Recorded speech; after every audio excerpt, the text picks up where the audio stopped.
Color. Color.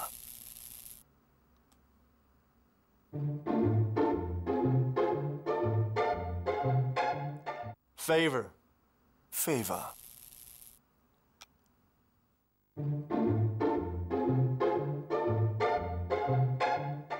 Program. Program.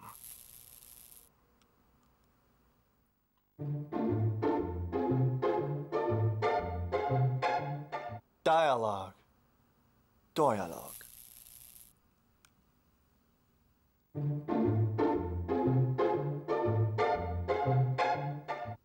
Organize.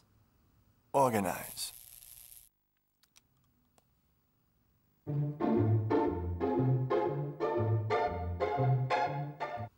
Pajamas. Pyjamas.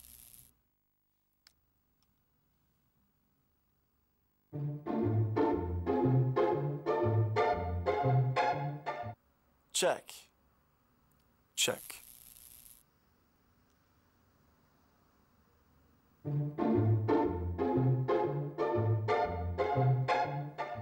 Skillful. Skillful.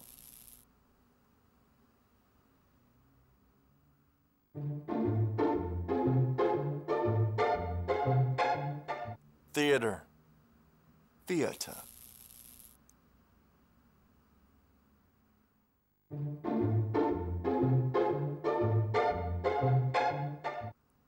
License.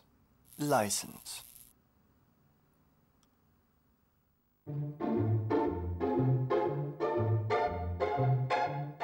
Medieval. Medieval.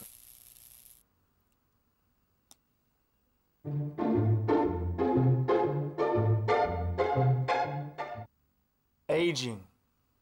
Aging.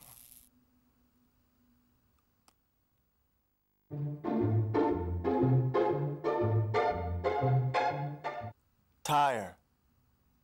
Tire.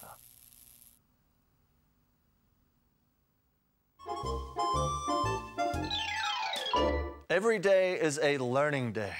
Man lernt nie aus. That's why we're going to start with more history.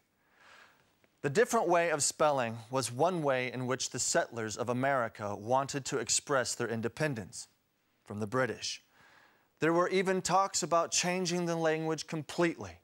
Instead of English, politicians were thinking of choosing Greek or Hebrew to be the language of the United States. As you know, we chose English. Thank you, politicians. And Carolyn has something to say about its grammar, don't you? Yes, I do. Wir nähern uns mit Riesenschritten endlich den Relativsätzen. Eric und Josh, der Tourguide, waren schön fleißig und haben viele davon verwendet. Aber fangen wir von vorne an. Wozu brauchen wir Relativsätze? Mit Relativsätzen können wir Informationen miteinander verbinden, für die man sonst zwei Sätze bräuchte. Ein Beispiel. Paul Revere is a national hero. He died in Boston. Zwei Sätze, zwei Informationen. Und kein besonders schöner Sprachfluss, denn das sind einfach Informationen, abgehackt, hintereinander gesprochen. Um eine Sache oder eine Person näher zu beschreiben, ohne dafür einen neuen Satz anzufangen, haben wir eben die Relativsätze. Unser Satz sieht als Relativsatz so aus. Paul Revere, who is a national hero, died in Boston. Ein Satz, alle Informationen. Und ein Relativpronomen, who. Das verwenden wir für Personen im Nominativ, also auf die Frage, wer oder was. In unserem Beispiel Paul Revere, wer. Und die Erklärung, Paul Revere, der Nationalheld. Who is a national hero? Wie gesagt, who ist das Relativpronomen, also das Verbindungswort für den Nominativ. Es gibt natürlich auch noch die anderen Fälle. Schauen wir mal auf der Übersicht der Relativpronomen. Who, whose, whom.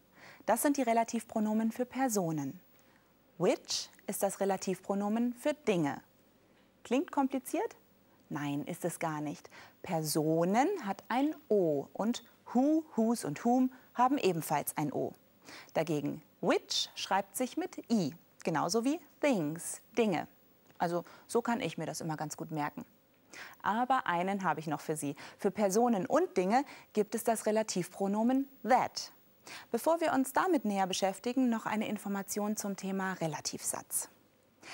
Es gibt zwei verschiedene Relativsätze, die notwendigen oder bestimmenden Relativsätze, im Englischen Defining Relative Clauses, und die Non-Defining Relative Clauses. Das kann man gleichsetzen mit notwendiger und nicht notwendiger Information. Ist es eine Information, die man braucht, um den Inhalt des Satzes zu verstehen? Wenn ja, dann ist es ein notwendiger Relativsatz. Er steht dann nicht in Kommas. An einem Beispiel wird das vielleicht etwas klarer. The girl who is talking to Eric is pretty. Wenn das hübsche Mädchen in einem Raum voll mit hübschen Mädchen ist, dann ist die Information, dass sie gerade mit Eric spricht, notwendig, um sie zu identifizieren. Der Relativsatz bestimmt, um welches der vielen Mädchen es sich handelt. Befinden sich im Raum sowieso nur Eric und das Mädchen, ist die Information nicht notwendig, denn es ist klar, um welches Mädchen es sich handelt. Der Relativsatz würde dann in Kommas stehen. Und nun zum that. Das kann nur in Defining Relative Clauses als Relativpronomen verwendet werden, statt who oder which. Aber nur, wenn es sich dabei um das Objekt oder das Subjekt handelt. Als Objekt entfällt es sogar in der Regel. Man spricht dann von Contact Clauses. Das alles finden Sie aber dann im Begleitbuch. Ich nehme jetzt wieder Contact zu Eric auf. Eric, alles klar, ich wäre mal wieder fix und fertig mit der Grammatik. Ach, wirklich. That was amazing. I mean, you had a lot of grammar today. I'm really impressed. Thank you very much for explaining that to us, Carolyn. Here, you can have a drink of water. I'm sure your mouth is dry after all that explaining. Dankeschön. Well, your day is finished, honey. But you can hang out with me and we can watch the next film. Ah, gute Idee, gerne. Yeah, it's about the USA.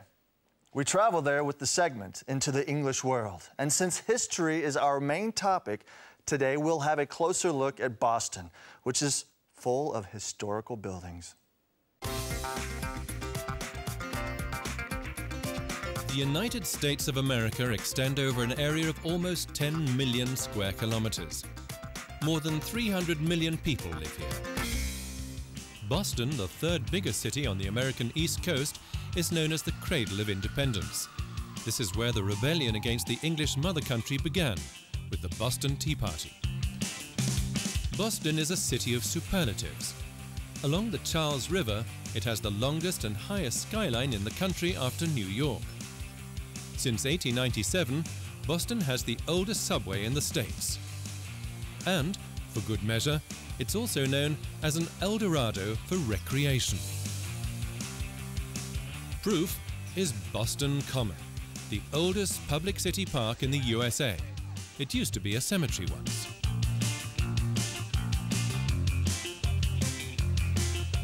But now back to our colourful history. A huge obelisk, the Bunker Hill Monument, commemorates a battle where the British Redcoats suffered their heaviest losses. The New England Army caused enduring damage to the image of the British forces. Samuel Adams's grave is not far away either. He is known as the instigator of the Boston Tea Party. Protesting against high taxes, disgruntled American colonists stormed English ships from the Old Smith Meeting House and hurled the stocks of laden tea overboard. So began the fight for independence. The story wasn't without its peaceful side, however, and this took place away from Boston Harbour in Cambridge. The latter isn't, as it is often surmised, to be an outskirt of Boston, but a separate borough. This is where one of the oldest, best and most famous universities in the United States is located, Harvard. And yet another superlative, the USS Constitution. Built in 1797, she had 54 cannons and was known as the most modern warship of her time. What should we do with the drunken sailor? What should we do with the drunken sailor? Okay. Carolyn? Oh, she's gone. So we're almost finished as well. But first, let us sail into the language zone together. You're talking in a different language, hoping everyone understands you. Beyond the language, there is another dimension, a dimension of articulation, a dimension of self-confidence, a dimension of knowledge. You are moving in a land of both listening and comprehension. You are now entering the language zone. Gwyn Bristow's historical fiction is the first of 3 books of a plantation trilogy. Deep Summer begins with a family of 4 heading down from New England in the mid-1700s to start a new life in the Deep South, Louisiana. The reader follows the family and many other families all the way to the early 1900s. It's amazing to read and imagine how these people felt during all the ups and downs the plantation life had to offer them, good and bad. The segment you listened to had much to do with Boston, the colonists, and the importance of one's identity, or should I say, nationality. Eric, our wandering American in Boston, decided to go on a sightseeing tour to discover some of the key plantations in the American Revolution. He started at the City Park, Boston Common, saw Samuel Adams' gravesite, and ended up learning a bit about Paul Revere and where he lived and worked. We learned much about grammar in Eric's amazing tour. The passive. For example, the Boston Common is used as a park by the public. Relative clauses. Paul Revere, who is a national hero, died in Boston. And contact clauses. The book I'm reading at the moment is very interesting. Once again, the U.S. was the topic in Into the English World. We learned more about the history of the United States.